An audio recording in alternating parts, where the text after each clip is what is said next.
Ladies and gentlemen, Kisumu has spoken.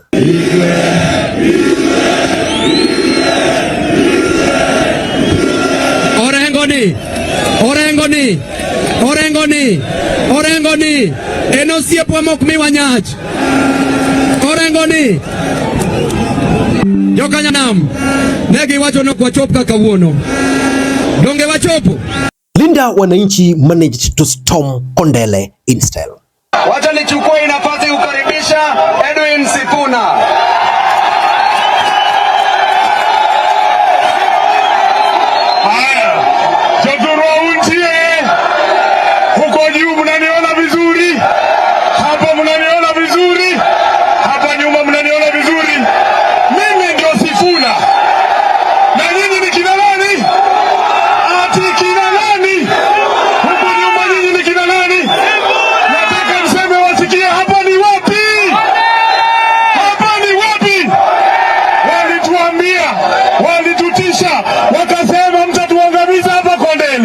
Kumbe nyinyi ni marafiki zetu bwana. Mujipigie makofi.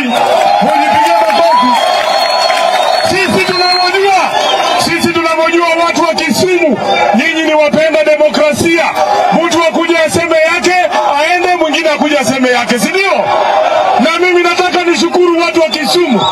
Huu ni mwaka wangu wa 9 nikuwa katibu wenu mkuu wa chama cha ODM. Asanteni kwa support ambayo mmenipatia hii miaka yote. Na mimi nawahakikishia sitawaangusha. Kondele is the barometer of Nyanza politics. Ladies and gentlemen, I want us to analyze the rally which took place today at Kowor grounds in Kisumu. Mimi nawaambia hizi positions ambazo ziko hapa Nyanza region, hizi positions ziko Nyanza kuanzia governor mpaka MCA, sisi tutawaambia viongozi ambao mchague. Hawa viongozi wenye wako 80% nyumbani, 80%. Because almost every Kenyan was waiting for the day. And during the day, these were the scenes. Maguns wamefuata convoy ya wakina Babu hapa na wakachapa gari moja na mawe. Na hao maguns wamevamiwa pikipiki yao, bodaboda zao mbili hapa ndizo zimechomwa. If you can see bodaboda ya maguns hapa zimechomwa. Walikuwa haya wakafuata convoy ya Linda Wananchi, wakavamia gari moja wakapasua. Nao pia bodaboda zao zimechomwa hapa. Hapa ni Nyalenda, Kisumu City, mahali Babu Owino amelelewa. Na vijana wa Kisumu wamesema Babu hawezi atakiwa kwao nyumbani. Ukiona hapa nyuma wanasema ni one term. At some point, goons surrounded Kondele roundabout and their intention was to stop the Linda Wananchi from passing through that route towards Kowor grounds.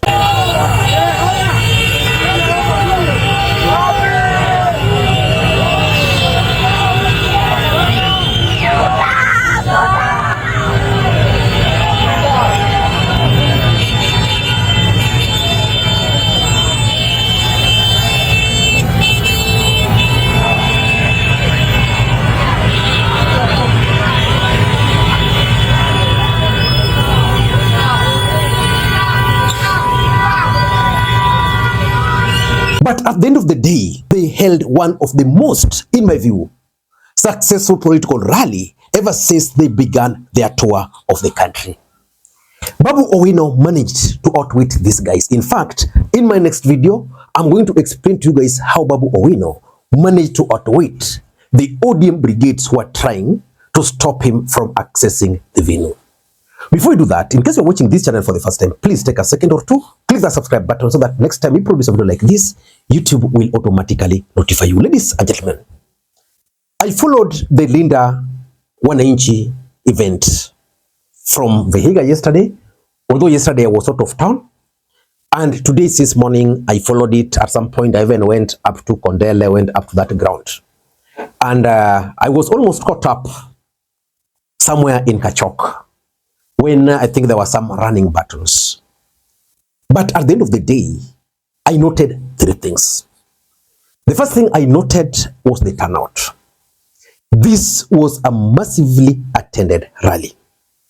As a matter of fact, By the time I was going around, I was like, this rally might go on, but the attendance was going to be not as expected because there were signs that it was going to be violent. And the fact that people decided to escort these guys to the ground, that magnitude confirms something. So that reception should actually worry Oburu Oginga and William Ruto. Because, let me ask you this question. After today's rally, is Luo Nyanza, because you can always measure the political temperature of the Luo nation through Kondele, is the Luo nation 1 term or 2 term? So that reception should worry these guys. Number 2, the fact that there were attempts to block these guys, but still they were able to go through. And the fact that wherever they were passing, you would tell from the faces of the people that the people were actually excited. When they were passing through the stage, at some point, you could see the women from that market. Is it Jubilee Market? They were really excited to see this camp. So that's also something which caught my attention. Which means Oburu Group have not really managed to win the hearts of the people. And importantly, the other thing which I noted was the fact that these guys were determined. And through their determination, they ensured that they reached their destination. That is the spirit of Raila Amolo Odinga. And I was talking to someone today, actually my mechanic, and he told me that, today Babu Owino has won so many hearts. Those who are still undecided. Through the moves today, that rally and the determination, Babu Owino has won so many hearts today. But the question is, William Ruto is supposed to come to KISUMU next week. Is it next week but 1? Will he be received the same way? Ladies and gentlemen, in this video, let us focus on the politics behind it. Number 1, Babu Owino has now finally stamped his authority as the next Luo King. Based on the events of the day today, if you're still doubting that Babu Owino is the next Luo Kingpin, then you should go for some mental checkup. I don't know about Orengo, because Orengo is the senior most. And based on the speeches which came out from yesterday's rally in Vihiga, Orengo is likely to be the presidential candidate. But Babu Owino is the real deal in Luo Nyanza politics. I don't know how this group will manage the whole thing, but they should only be worried about one thing, the ego war. Because right now, they have a common enemy, and that common enemy is Oburu, Ruto, and the group. And because the common enemy is there, what will happen if now they turn into themselves? Because I can see Babu emerging, Sifuna emerging, and Orengo emerging. In Luo nation, there's a saying that Tundario or Pidedala, a saying you can't have 2 cock. Zile kuku wanaume. The same, 2 of them in a homestead. One of them will have to be slaughtered. So I don't know who will be slaughtered amongst these guys.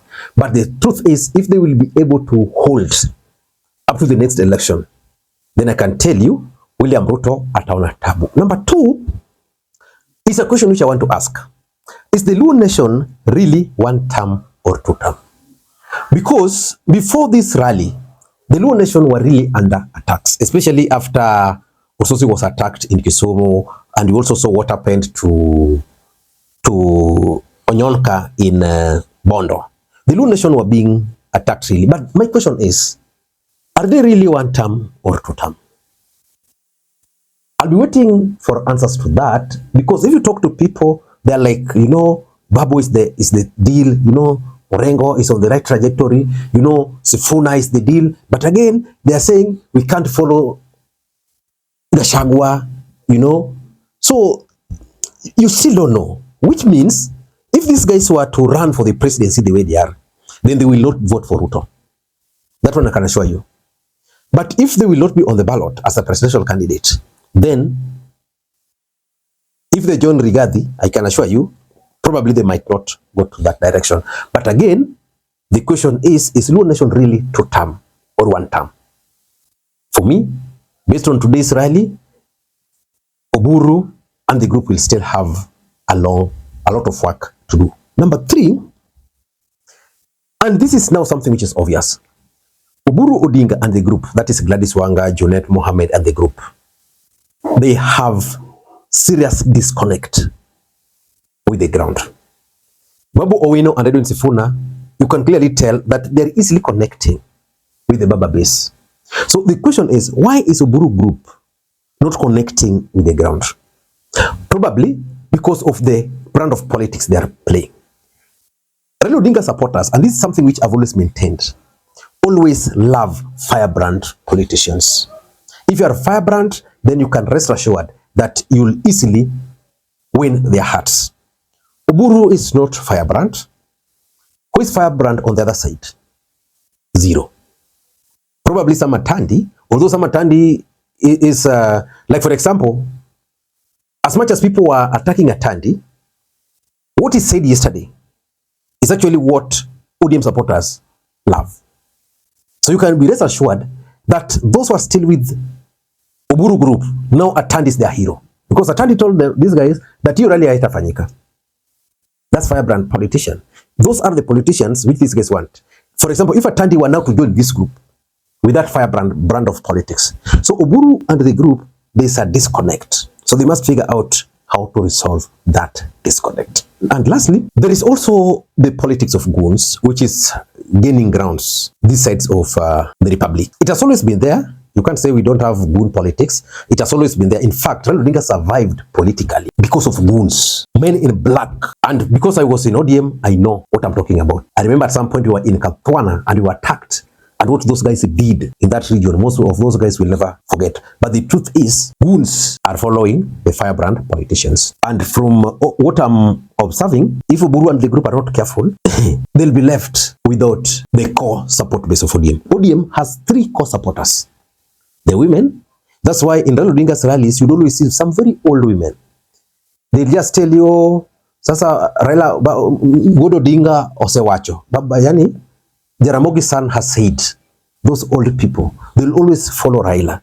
So they form the core of Raila's support base. Then there were always the men in black. I think these guys are in government and they're not dealing so well with these men in black, and these men in black are not finding space.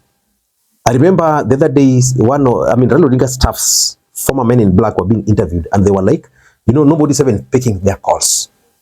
So the two were Raila Odinga co-support base, and of course the young people, just young people who loved Baba. Today, Linda Wananchi, Linda grounds were in Malindi. You look at the people attending that event, you wonder even whether it is really a youth event. I don't know what you think, but I think today, Linda Wananchi will go to bed with their shoes on. They've won 3-0. Until next time, this is Makwiny. Bye-bye.